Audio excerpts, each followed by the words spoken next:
Bienvenidos, bienvenidas a una nueva emisión de televisión online a través de la Agencia Peruana de Noticias Andina. Una invitación especial para quienes están interesados en decidir qué carrera profesional seguir de acuerdo especialmente a la situación económica que vive nuestro país. El Perú viene manteniendo una situación sostenida económicamente hablando de logros, de progresos, y eso seguramente está cambiando o debería cambiar también la mirada de los y las jóvenes para poder elegir una carrera profesional. Hoy nos está acompañando Julio Corcuera, él es de la Secretaría Nacional de Juventud, SENAJU, es director de Investigación y Desarrollo. Han elaborado ellos estudios técnicos que nos van a ayudar a conocer nuestra realidad respecto al tema que estamos tratando. Julio, ¿cómo estás? Bienvenido al programa. Muy buenas tardes, bastante contento de encontrarnos con ustedes y bueno, con la mejor disposición de compartir los avances de la investigación que nosotros tenemos en... Hacía referencia precisamente a una encuesta que ustedes han desarrollado hace más o menos un año, puede ser, que ha sido difundida. Sí, la encuesta se publicó el último día del mes de mayo, es la encuesta nacional de juventudes, es el resultado de un trabajo cuyo resultados se pueden inferir en términos nacionales, costa, sierra y selva, urbano, rural. Y tocan varios temas allí, pero el principal aspecto al que nos estamos refiriendo, el referido a la educación.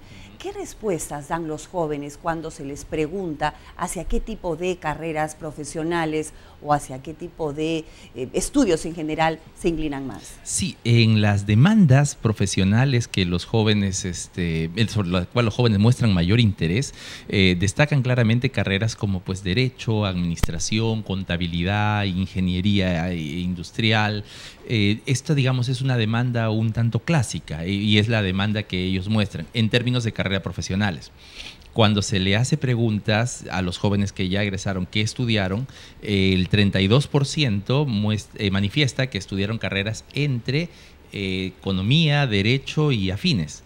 Un 19% manifiesta que estudiaron entre arquitectura, ingeniería y afines, y un 15% han estudiado o se han inclinado por la educación. En el espectro del 100% de jóvenes es un 15,6% el que tiene interés de participar en la universidad y va a la universidad. ¿Y esta elección que hacen los jóvenes, de acuerdo al estudio que ustedes han realizado, responde a las inquietudes del mercado laboral actualmente? Hay una correlación ahí un tanto dispar. El Perú ha cambiado. Perú ha cambiado considerablemente. La situación económica que el Perú tiene ahora es bastante mejor a la que tuvo 20 años atrás.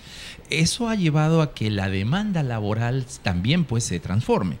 Y hay dos estudios de las compañías intermediadoras de búsqueda de empleo. Uno hizo Labor a partir de 10.000 demanda de empleo de 10.000 puestos, y la otra la hizo Trabajando.com a partir de 20.000 solicitudes. Entonces, las carreras que más se demandan son pues administración, computación, contabilidad, ingeniería informática, industrial. En estos 5 primeros lugares vemos un marcado acento en términos económicos, comerciales, administrativos. En el caso de Trabajando se reconfirma, administración es la más demandada, seguida por contabilidad, marketing, ingeniería industrial, telecomunicaciones. Y hay algunas novedades. Por ejemplo, aparece en el puesto número 8 la demanda por profesionales en negocios internacionales. Negocios internacionales. En negocios internacionales. Hay administración. Administración, ¿no? de negocios internacionales, pero también hay tópicos afines muy cercanos, ¿no? Logística internacional, exportación, importación. Todo este paquete aparece demandado. Cosa contraria con los estudios en Derecho, por ejemplo. La demanda por abogados está en el puesto número 16. Sin embargo, cuando vemos qué es lo que los jóvenes más demandan, el mayor número de matriculados encaja precisamente en esta carrera. ¿Qué lectura entonces podemos hacer? ¿Qué es lo que está influenciando efectivamente en el estudiante o el joven que va a estudiar para tomar ese tipo de elecciones y finalmente adoptar otro tipo de carreras, ¿no? Sí, cuando se le hace la consulta a los jóvenes, por qué razón eligen tal o cual carrera, la mayoría de ellos, el 40%, tiene como razón principal la vocación. La segunda razón es la capacidad de integrarse al mercado laboral, Y la tercera, con un 10%, es la capacidad de generar empleo. Por alguna razón ellos consideran que estos 3 requisitos se orientan más a una carrera como derecho que a las otras mencionadas. Bien, Julio, también queremos darle la bienvenida aquí al programa. Se suma a esta mesa de conversación el ingeniero Francisco Delgado de la Flor. Él es director general de Desarrollo Académico y Capacitación de la Asamblea Nacional de Rectores. Ingeniero, con nuestra bienvenida aquí al programa. ¿Por qué una carrera profesional en la universidad y no una carrera técnica? Bueno, la propia formación de la familia tiende a que se trate de carreras donde uno pueda tener el título de ingeniero, de abogado o de médico, ¿no? Ya es una costumbre en el país que estas carreras con títulos sean las que tengan las aspiraciones mayores de una familia y de un estudiante. Ahora, es cierto que las carreras técnicas van ganando su espacio, cada vez son más necesarias, cada vez hay una mayor deficiencia de técnicos, ¿no? Pero desgraciadamente no se le ha prestado la atención debida. Tenemos el caso quizás emblemático del Politécnico José Pardo, que un poco más, si lo podemos ver, abandonado, que sin embargo es... Han egresado muy buenos técnicos. Y han egresado muy buenos técnicos y tienen un buen futuro, pero creo que la situación social prefiere siempre carreras profesionales con títulos universitarios. Ingeniero, usted nos está hablando de la llamada tradición familiar, así comenzó usted a responderme esta pregunta, pero ¿y las necesidades, las ofertas, las demandas laborales que hay actualmente? Hace un instante conversábamos con Julio Corcuera y nos revelaba que efectivamente la bonanza económica que se vive actualmente en el país está sugiriendo a los jóvenes hoy en día darle otra mirada. ¿A qué carrera van a elegir? Sí, eso es lo que está ocurriendo en ingeniería civil, por ejemplo, que ahora es la 4ª carrera más demandada del Perú y hace algunos años estaba pues en el 8º, 9º lugar. Por el boom de la construcción. Por el boom de la construcción, ¿no? Yo creo que lo que hace falta es enseñarle a la juventud aquellas carreras que son más necesarias para el país y más necesarias para el futuro. ¿Y cuáles son esas? La Asamblea de Rectores, por ejemplo, hizo una campaña muy fuerte para que no estudien tanto derecho.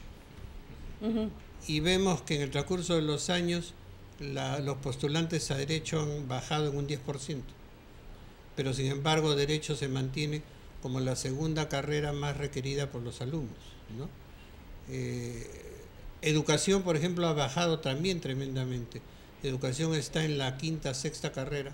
Y no porque no necesitemos gente especializada en educación. Claro, pero generalmente los problemas con el SUTEP, los problemas con el bajo sueldo de los profesores han influenciado en que bajen, ¿no?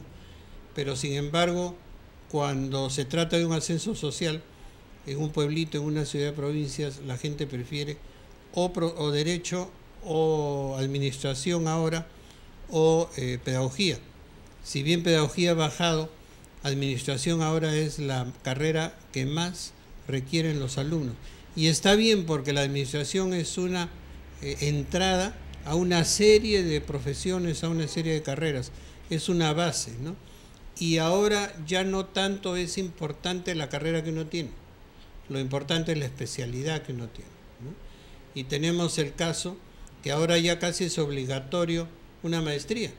Por ejemplo, no hay juez que no tenga maestría.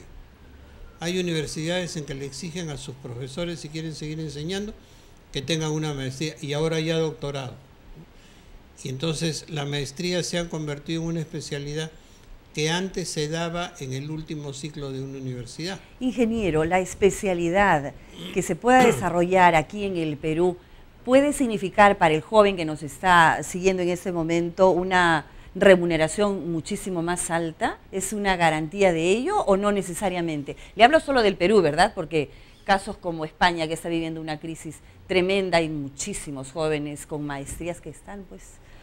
que se están viniendo al Perú, ¿no? Imagínese. Nosotros recibimos un promedio de 50 profesionales de fuera que se vienen al Perú para trabajar acá y la mayoría son de España, ¿no es cierto? Pero yo quiero partir de un caso especial, ¿no? Yo no creo que a los alumnos se les prepare para que elijan tal o cual profesión. Yo no creo en lo que tanto se llama que un alumno tiene predisposición para ser ingeniero agrónomo, para ser ingeniero civil, etc. ¿No cree usted en el test vocacional? No, yo creo que el test vocacional lo único que hace es indicarnos indicios de cuál podría ser la línea de trabajo o la línea de una profesión. Pero la experiencia nos está demostrando que el estudiante ahora elige una carrera porque sus compañeros también la eligieron.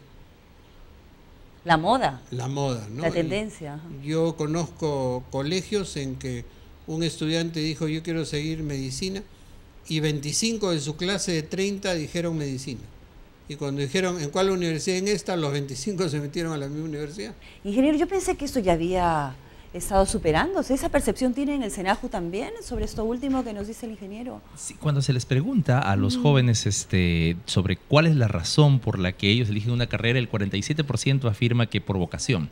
Como dije, los otros son generación de empleo, integración, pero habría que ver cómo es que se forma la vocación. Pues una persona postula o hace un test vocacional y de pronto el test le revela que tiene condiciones, qué sé yo, para ser abogado, y se hace abogado y termina de pronto trabajando en actividades administrativas, ¿no? O trabajando en un rol que no es precisamente el jurídico, o viceversa, ¿no? Hace otra carrera y termina en otra.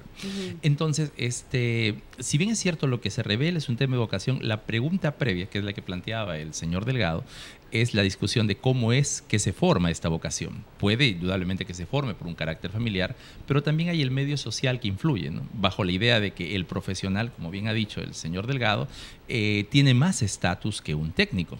En la economía del país ha habido un crecimiento importante en la construcción, en la minería, en el sector industrial y el financiero, y en este sector existe escasez de técnicos y existe empleos que no son cubiertos. Sin embargo, siempre a pesar de que hay escasez, siempre hay mayor demanda mayor demanda de la carrera, en la concepción del joven, de ir a la universidad antes que a un instituto. Muchos de los jóvenes que puedan estar siguiéndonos se preguntarán, yo estoy eligiendo una carrera, ¿para qué? Para sentirme primero a gusto con la carrera, para ganar más dinero con esta carrera, para tener un mayor estatus, para poder especializarme en más. A este joven que todavía está con esas dudas, ingeniero, y ya que usted también tiene sus dudas acerca de los test vocacionales, ¿qué le podría decir usted? No, yo no tengo dudas en cuanto al test vocacional. Yo creo que el test vocacional que le dicen a uno, tú tienes carácter para ser un líder. Van a decir, puede ser militar. Pero ese joven va a decir, no, pero ¿cómo voy a ser militar? Me meto mejor a una carrera donde pueda desempeñarme con mis compañeros, con los que estuve en el colegio, un mayor tiempo, ¿no? Porque así no rompe el cascarón de golpe, ¿no es cierto? Eso es lo que pasa. Ahora, yo creo que en esto de carreras, el joven toma una decisión sin saber qué carreras nuevas se están abriendo. Yo me acuerdo que en la Universidad Agraria nosotros abrimos una carrera que era ingeniero en medio ambiente. Al principio tuvo muy pocos alumnos, ahora es la que se más llena. ¿Con cuánto comenzaron? Comenzamos con una proporción de 2-1, 2 postulantes por un ingresante. Y hoy en día ahora estamos en 22 postulantes por un ingresante. ¿No? Son carreras nuevas. Y creo que eso es en el tipo de universidad y en el tipo de institutos, me imagino, lo que tiene que entusiasmar más a los jóvenes. De acuerdo a los tiempos modernos, cuál es el futuro donde vas a tener más trabajo. Y ahí entran todas las carreras de ingeniero de sistemas o ingeniero electrónico, que con la tendencia moderna hay muchos jóvenes que nacen, viven y crecen con una computadora y después dicen voy a seguir esto también, ¿no? Y en los institutos también recogen ese reto y los forman como electricistas, como expertos en computadora, pueden armar computadoras y todo eso. Entonces creo que el futuro debería estar en dejar un poco las profesiones clásicas como derecho, como ingenierías mismas, para entrar a un nuevo tipo de carreras que es lo que necesita el país. Claro, pero ¿cuáles son los sectores estratégicos de nuestra economía nacional en donde sí se hace falta decirle al joven, oye, mira, acá hay un espacio, tú podrías, te sugerimos que estudies tal o cual carrera? Claro, ¿no? el Perú tiene mucho desarrollo minero. Sin embargo, deberíamos pensar que la minería debería ser algo que jale a los alumnos, a los jóvenes. Y sin embargo no ocurre eso. Porque dentro de las 12, 15 primeras carreras más requeridas no está minería. Petróleo tampoco, por ejemplo. ¿Por qué? Porque el joven no quiere ir a una mina. Pero si tú le dices, la mina necesita una persona que sepa de ecología, de medio ambiente, para hacer estudios de impacto ambiental, ahí sí hay. Ahí sí es un nuevo espacio que se está abriendo, ¿no? Entonces la cuestión es muy complejo. Uno preferiría, si es una zona minera como Cajamarca, que todas las universidades que están ahí tuvieran ingeniería en minas, por ejemplo. Y no es así, ¿no? Y en una zona minera como Cajamarca, uno pensaría que los institutos de educación superior podrían tener también un mayor auge, y tampoco es así, ¿no? Actualmente en el Perú hay una escasez tremenda de técnicos que sepan soldar tubos, y ahí entra pues todo lo de gasoductos, oleoductos y todo lo demás. Y sin embargo, traemos gente de fuera porque en el Perú no hay. Eso podría ser un mando medio muy bien reembolsado, ¿no? Interesante, ingeniero, además que sea usted quien integra la Asamblea Nacional de Rectores, cuyo espacio son las universidades, ¿verdad?, estas casas de estudio que nos dan otro estatus, quien lo diga, ¿no? Aquí en la Secretaría Nacional de la Juventud apuestan, además obviamente de las carreras universitarias, también por las carreras técnicas, las de mando medio, ¿no? ¿Por qué? Por lo que había comentado antes y el señor Delgado había ratificado la ascensión y el cambio de la estructura económica y el énfasis que tienen. De acuerdo, sí, perdóname que te corte, Julio, pero además de lo que hemos escuchado, te decía por qué incido en ello, porque los jóvenes también se dejan llevar por los estatus. Porque si sentamos a dos jóvenes, un egresado de una carrera técnica y un egresado de una carrera universitaria, ya sabemos de qué se puede mofar cada uno o viceversa, ¿no?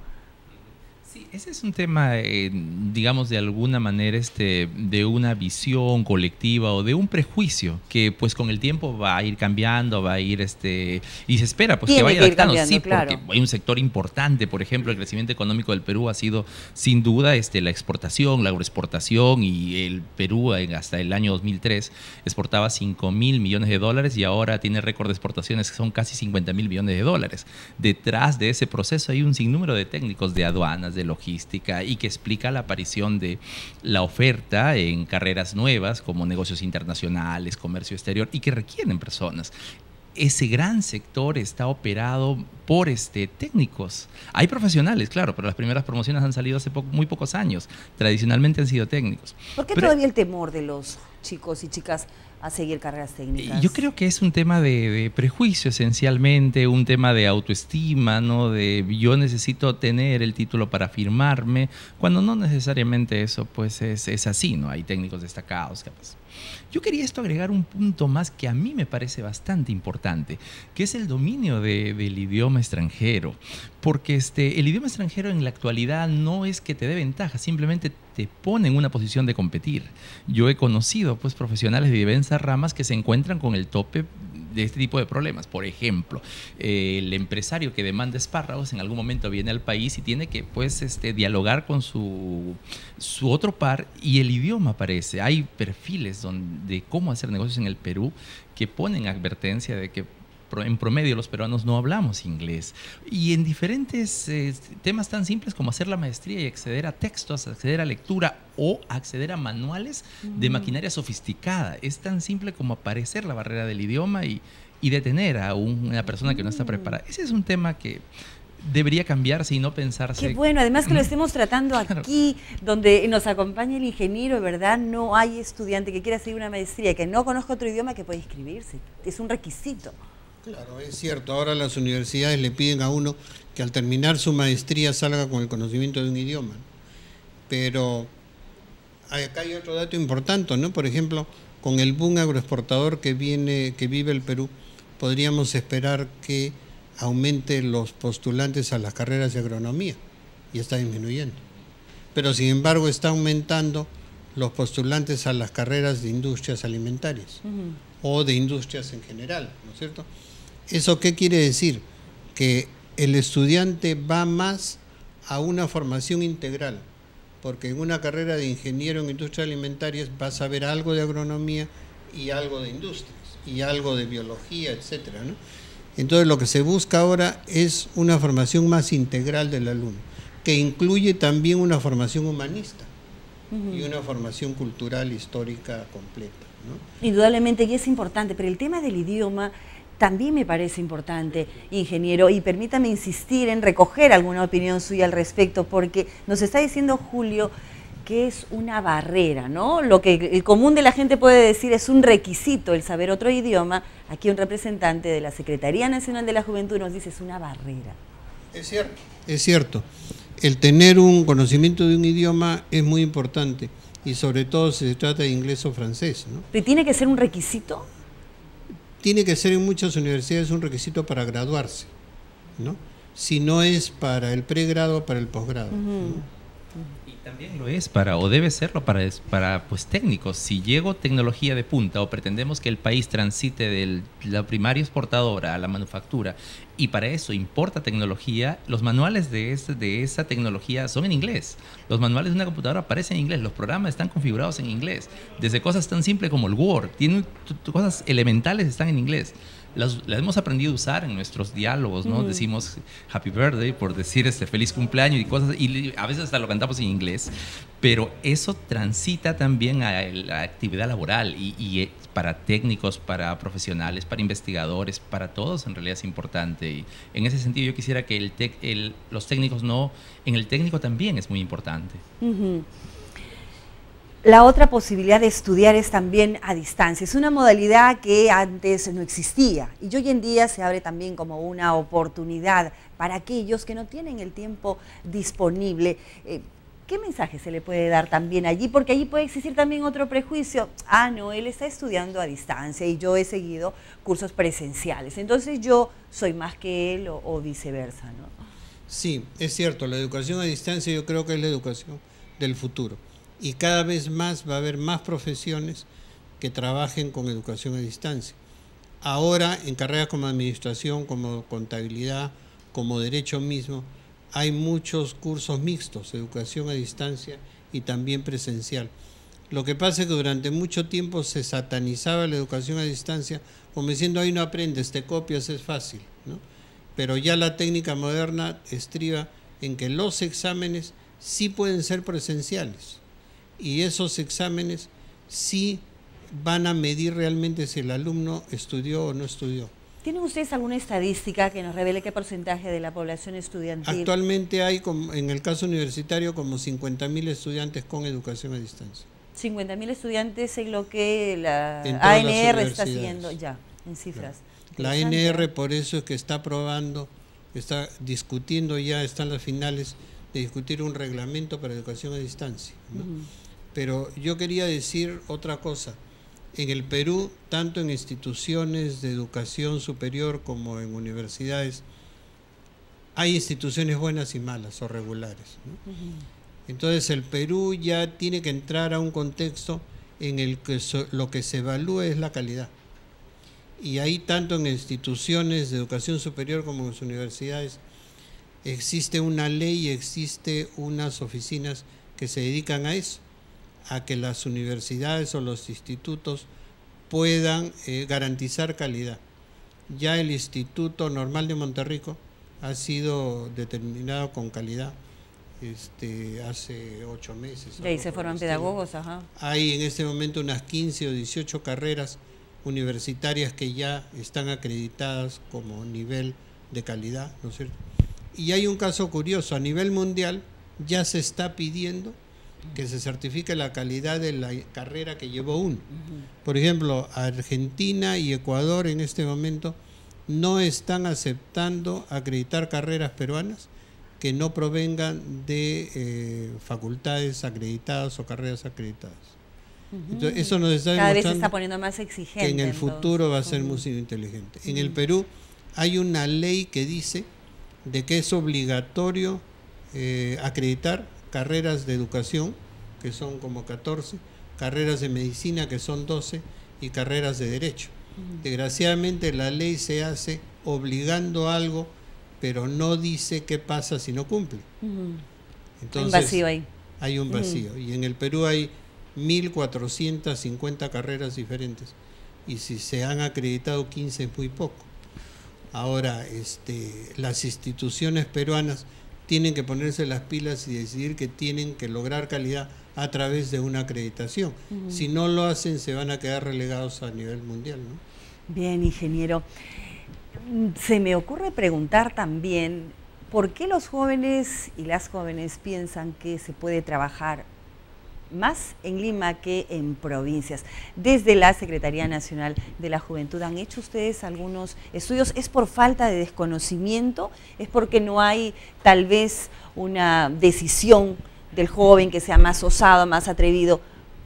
¿Hay trabajo en las regiones?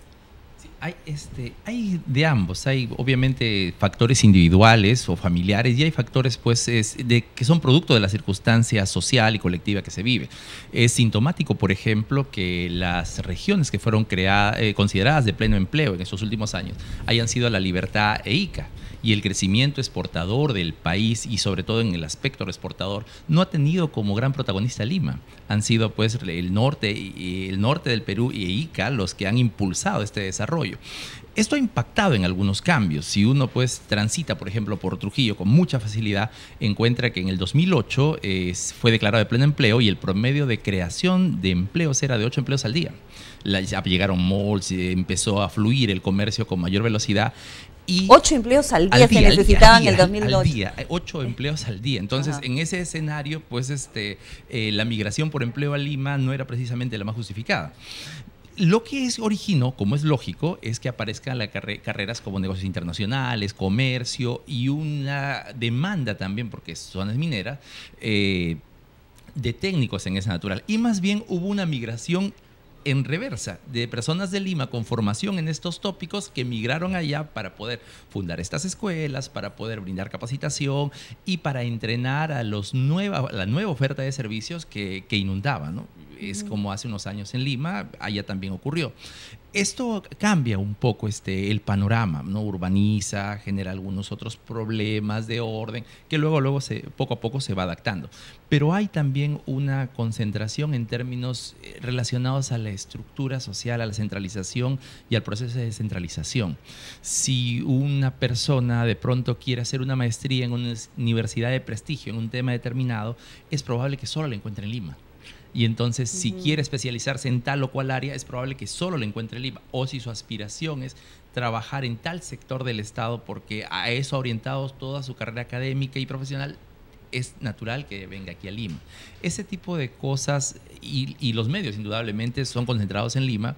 Obviamente, la avenida Arequipa tiene una circunscripción, solo en Lima Metropolitana o Javier Prado, pero estoy seguro que todos en el Perú, de todos los lugares, de todas las regiones del Perú, han escuchado hablar de estas avenidas, porque tiene un corte capitalino a partir de los medios de comunicación. Todo eso hace pues que haya cierta expectativa y el prejuicio en algunos lugares y personas de suponer que todo aquí en Lima es necesariamente mejor. Ingeniero, ¿por qué no formarse también con maestrías y cosas en más espacios educativos en el interior del país? ¿No hay? No, sí, las universidades en provincias están ahora en un proceso muy acelerado y quizás de no mucha calidad para poder desarrollar maestrías. Porque se tienen que ir adaptando. Pero de acuerdo con lo que decía el señor, además yo creo que hay otras razones, ¿no? Por ejemplo, la razón familiar, social, ¿no? Un muchacho sale del colegio a los 17, 18 años, está con una carrera de 5 años, llega a los 22, 23 y está todavía sujeto a su familia. Los papás no quieren dejarlo salir. Los papás, sobre todo en provincia, dicen, tú quédate acá porque en Lima hay prostitución, hay juego, hay drogas, hay todo. No sé. Entonces lo retienen al muchacho. Pero cuando el muchacho ya tiene una profesión y ya es mayor, entonces ya dice, bueno, ¿y qué hago acá yo? Entonces voy a especializarme y por eso viene a Lima. Pero por especializarse y también por desprenderse de las ataduras familiares. Así es. Esto ocurre Y la disculpa siempre es, en Lima hay más oportunidades, como decías, ¿no? En Lima hay más oportunidades, por eso me voy a Lima. ¿Pero es así o no es así, ingeniero? Es así, pero no es tan... Es que hay más oportunidades realmente, pero que podría quedarse en su ciudad, porque también están habiendo oportunidades, ¿no? Nadie puede negar la cantidad de posgrados, maestrías y doctorados que hay en Arequipa, que hay en Trujillo, que hay en Chiclayo, ¿no? Pero ahí hay otro factor, ¿no? El hecho de que ese estudiante quiera desprenderse y ser más independiente y tendría más libertad saliendo de su pueblo. Y el hecho de que prefiera venir a Lima porque se le abren más panoramas, pero sin embargo en Lima encuentra otra realidad. Por ejemplo, la profesión de médico, de enfermera, de obstetrista. En Lima hay muchos, pero sin embargo el colegio médico dice, no quiero más médicos. Estamos saturados de médicos. Claro, estamos saturados de médicos en Lima, pero no en provincias. Entonces, ¿cómo hacer para que ese muchacho que salió de su provincia para venir a Lima, al final quiera regresar? Ya no regrese. Pero hay necesidades de su profesión en su provincia. Ahí faltan médicos en la selva, faltan médicos en Ancas, en las alturas, en Cusco, etcétera, ¿no? Entonces, creo que esto es algo que el gobierno en cierta forma debe incentivar. Si tú vas a trabajar en una provincia, te va para más. Pero si concentran todos en Lima, y Lima es mucho más caro que en provincias, el muchacho viene a trabajar a Lima y no le alcanza el dinero, entonces comienza a bajar sus niveles, ¿no? Ahora es falso que a uno no se le permita estudiar por falta de dinero. Si no, las academias en la avenida Wilson estarían vacías, ¿no? Y esa academia va a costar igual que una universidad de las universidades nuevas chicas, ¿no? Pero eso me permite preguntarle entonces qué opinión tiene de esta formación preuniversitaria que las propias universidades fomentan, ingeniero. No sé hay la pre San Marcos, la pre Villarreal, sí, la pre de Lima, en fin. Es diferente una pre que lo que intenta es cubrir la diferencia de nivel entre el colegio y la universidad, a una academia o a un instituto que en 3 años te da un mando medio, ¿no es cierto? Que pueden tener muy buen nivel, TechSoup, etcétera, ¿no? Pero ¿por qué entonces ocurre eso? Porque los costos de una carrera universitaria o una carrera en un instituto superior son tan iguales que en una universidad nueva, ¿no es cierto? Entonces, ahí ¿qué es lo que pasa? Hay un fenómeno bastante curioso. Las academias, no las academias, sino los institutos preuniversitarios, ¿hay más hombres o mujeres? Dígame usted. Hay más mujeres. ¿Por qué? Porque dentro de una estructura familiar donde no hay dinero, el hombre lo que hace es salir a buscar trabajo y la mujer en su casa dice, ¿qué hago? No tengo nada que hacer, me meto en una academia. Claro, se va acomodando a lo que las circunstancias le dan. ¿Cierto? Entonces, dentro de la familia tienes un desbalance. Una mujer, hija de la familia, muy bien formada, con una carrera ya estructurada y que puede conseguir un precio mayor en su sueldo, y el hombre que se quedó sin estudios porque salió a trabajar desde temprano, ¿no? Eso explica en cierta forma por qué en tan poco tiempo en el Perú hemos logrado tener prácticamente 50-50% entre mujeres y hombres en las universidades, ¿no es cierto? Bien, ingeniero, muy interesante. Ante todo lo que usted viene informándonos y revelándonos o refrescándonos a nosotros, ¿cuál puede ser el gran reto para el joven entonces que está pensando qué carrera o no seguir, Julio, ya que viene en representación de la Secretaría Nacional de la Juventud? Sí, yo creo que esencialmente la valoración y la construcción de la convicción de sobre qué estudiar debe responder al medio en el que él se desenvuelve y indudablemente que conozca y esté informado sobre qué le ofrece su región como espacios de educación y como espacio de desenvolvimiento también profesional. En ese sentido, nosotros elaboramos una guía de orientación de estudios que es totalmente disponible y que uno entra pues a la página web que es www.juventud.gov.pe y puede ver por región, independientemente si está en Tacna, en Piura, en Lambayeque, puede descargarla, puede ver por región qué su región le ofrece en términos educativos y qué se demanda en términos de mercado. De modo que él a partir de eso puede construir una convicción. Y yo creería esencialmente también de que si él tiene vocación, actitudes o el deseo de trabajar en una actividad determinada, se vence ese miramiento de si es que se es profesional o no, o se es técnico. Porque es una mirada propia de del siglo pasado, ¿no? Y que esperamos que poco a poco vaya cambiando, como es en otros países, ¿no? Ser técnico no implica necesariamente nada distinto a ser profesional. Aquí todavía estamos por vencer esa barrera. Bueno, que la mentalidad del joven yo creo que ya ha ido cambiando, ¿no? No solamente se pregunta qué me gustaría estudiar, sino qué me convendría también estudiar, ¿no? ¿Se pueden juntar ambas cosas o no? Yo felizmente estudié lo que me gustaba, ¿no? Yo no estoy muy convencido que el joven a unos 16, 17 años está pensando en... ¿Qué le conviene? ¿Qué le conviene o está pensando cuál va a ser mi futuro, ¿no? Desgraciadamente, esa es una falta en la educación en los colegios y en las familias, ¿no? Yo creo que lo fundamental para jóvenes en este momento es entrar a Internet y ver qué cosas hay. Pero ese entrar a Internet tiene que ser mucho más fácil, mucho más atractivo. Yo diría hasta un programa en Internet con el Pato Donald o algo por el estilo, que haga que el estudiante entre y que el Pato Donald le diga, oye, hay tales carreras nuevas, tal otras, mira, muy interactivo. Porque si va a entrar a Internet, va a entrar a una universidad que le va a condicionar tales y tales carreras. Ahora hay mucha propaganda de universidades privadas, compiten entre sí, ¿no? Pero de repente una tarea interesante para el Consejo Nacional de la Juventud debería ser crear un programa muy dinámico, muy chistoso de repente. Atractivo, ¿no? En el que le diga a los alumnos, oye, un Pato Donald disfrazado de abogado, ¿no? Tú no vas a tener trabajo, algo por el estilo, ¿no? Pero júntense, la ANR también podría trabajar en eso. Podríamos hacerlo, ¿no es cierto? Claro, sí, con la Secretaría. Sí. Pero yo quiero recalcar ahí una última cosa, y es que simplemente me da pena que un instituto tecnológico como el José Pardo esté tan abandonado. Se han reformado colegios, se han modernizado colegios y todo el mundo se olvidó del Instituto José Pardo. Bueno, tienen que ponerse las pilas. Las propias autoridades también, ¿no? Que están conduciendo esta institución, que hay, tengo amistades y familiares que han egresado de ahí. Invítalos son para jóvenes que profesionales. Que te a ver qué dice. Problemas. Muy bien, ingeniero. Muchas gracias por el tiempo, la visita. Julio, si nos quieres dejar con alguna otra invocación, además de visitar ya este portal donde podemos recibir ahí información, una guía para los jóvenes que quieren estudiar. Sí, hay efectivamente esta guía les permite encontrar información sobre la demanda del mercado y las posibilidades de estudio que en su región tienen, pero yo quería pues dejar un dato adicional importante. Es importante la expectativa que los jóvenes tienen y tener una visión también desde la perspectiva de la que ellos tienen. Cuando se les pregunta por las perspectivas del Perú a futuro, la juventud actual es bastante más optimista que sus congéneres de hace 10 o 15 años.